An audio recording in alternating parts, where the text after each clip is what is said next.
সবাইকে আমার happy mistakes চ্যানেলে স্বাগত। আশা করছি সমস্ত প্র্যাকটিস পুরোদমে চলছে। আমাদের লাস্ট লেসনে আমরা সিঙ্গুলার থেকে প্লুরাল নাম্বার করবার বেশ কিছু বেসিক রুলস শিখেছিলাম। আর তখনই বলেছিলাম যে এমন কিছু শব্দ আছে যে শব্দগুলো কিন্তু কোনো রুলস মানে না। দে আর লাইক নটি চিলড্রেন। তারা একদম দুষ্টু বাচ্চার মতো, তারা নিজেদের মতো চলে। কিন্তু সেই শব্দগুলো কিন্তু মনে রাখতে হবে। মেমোরাইজ তুমি করতেই পারো, কিন্তু সেক্ষেত্রেও অসুবিধা হচ্ছে যে অনেক সময় সেই মুখস্থ করার শব্দগুলো যেগুলো একটু ব্যতিক্রমী বা এক্সেপশনাল ওয়ার্ডস, সেগুলোর সাথে আমরা সাধারণ শব্দ যেগুলো নিয়ম মেনে চলে সেগুলোকে গুলিয়ে ফেলি। তাই আজ একটা গল্প এবং একটি ছবির মাধ্যমে পুরো বিষয়টিকে আমরা ক্লিয়ার করব। তার আগে একটুখানি কুইক রিভিশন দিয়ে নিই যে শব্দের শেষে যদি এফ বা এফ ই থাকে সেক্ষেত্রে আমরা প্লুরাল করবার জন্য কি করেছিলাম। এক্স্যাক্টলি ভিইএস যুক্ত করতাম সেই এফ বা এফ ইটাকে সরিয়ে দিয়ে, তাই তো? একটা উদাহরণ বলে দেখি। ঠিক, লিফ, পাতা, LEAF, এটিকে যদি আমরা প্লুরাল করি তখন আমরা এফ এই লেটারটাকে সরিয়ে দিয়ে সেখানে VES বসাবো। একইভাবে ওয়াইফ যদি হয় WIFE, সেখানেও তুমি FEটাকে রিমুভ করে WIVES করবে। এখন কথা হচ্ছে এই যে শব্দগুলো বোর্ডে লেখা আছে ওরাও কি এমনটাই করে? অর্থাৎ ওদের প্লুরাল করতে গেলে যেমন ধরো প্রুফ, প্রমাণ, তুমি এটার বহুবচন কি করবে? PROOVES।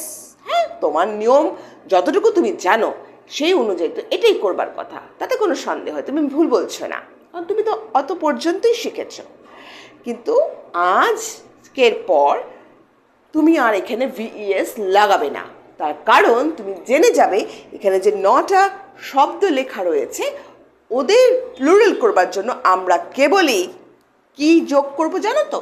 এস, কেবলই এস। অর্থাৎ এই যে প্রুফ এর সাথে এস লাগালেই হয়ে গেল, বিলিভ সেক্ষেত্রেও তাই। তাহলে চটপট আমরা সেই গল্পটা শুনে নিই। তার আগে যাদের কাছে শব্দগুলো হয়তো সকলের কাছে তো স্বচ্ছ নাও হতে পারে, একটু বলে দিই। হ্যান্ডকারচিফ শব্দটা একটু বড় বলে আমি একটু ভেঙে লিখেছি এখানটায়, হ্যাঁ, অর্থাৎ রুমাল। আচ্ছা, রুমালটা আমি এখানে ড্র করতে ভুলে গেছি, এখানটা আমরা একটুখানি চট করে একটা রুমাল ড্র করে দিই। তার নিচে এখানটা দেখো সেফ, এইটিকে আমি সেফ দেখাচ্ছি, অর্থাৎ অর্থাৎ এটা একটা সিন্দুক, যেটা লাল রঙের দেখতে পাচ্ছ, এটা একটা সিন্দুক মতো, কেমন? তার উপরে একটা রুমাল রয়েছে। আচ্ছা, চিফ মানে প্রধান বা মুখ্য, হ্যাঁ, চিফ। আচ্ছা, বিলিফ বিশ্বাস, প্রুফ তো বললামই প্রমাণ, গালফ লেখা রয়েছে এখানে একটা এরকম আকার রয়েছে, দেখছি গালফ মানে উপসাগর।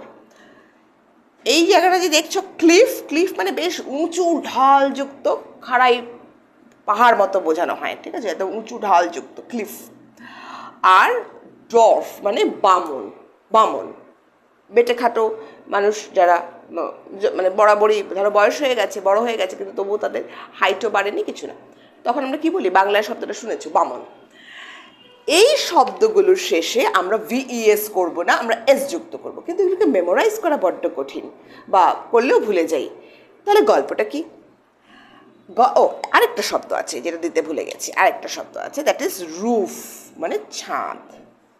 ঠিক, চলো নাও লেটস স্টার্ট। একটি বাড়ির রুফে মিস্টার চিফ একটি সিন্দুক রেখেছিলেন, সেফ রেখেছিলেন।